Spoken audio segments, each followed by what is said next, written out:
Hello guys, আশা করি সকলে ভালো আছেন। তো সকাল সকাল ঘরে এসে দেখি যে আমার সবথেকে পছন্দের একটি কবুতরের বাচ্চা ফুটছে। এই যে এই যে বাচ্চা ফুটছে, আর একটা এখনো কি অবস্থায় আছে জানি না, দেখতে হবে। এই যে ডিম,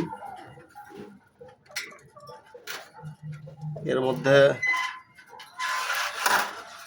বাচ্চা কি অবস্থায় আছে আমরা একটু দেখব। তো গাইস দেখি।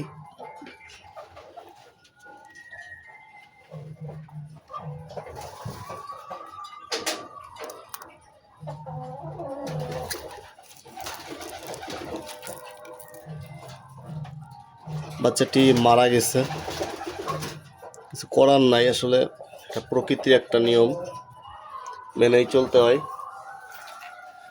এখানে বাচ্চা উঠছে একটা, এখানে উঠছে, দুইটা বাচ্চাই উঠছে। এরা আমাকে দুইটা বাচ্চাই দিছে।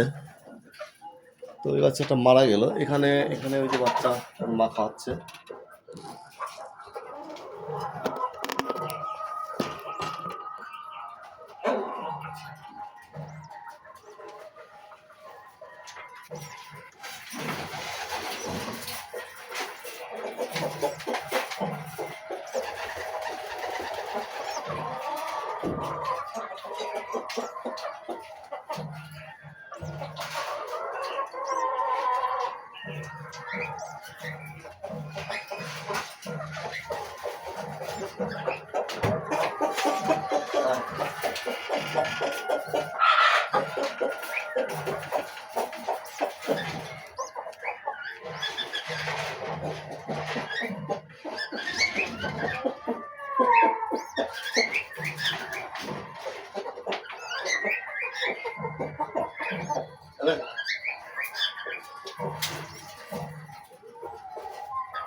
কৃষ্ণ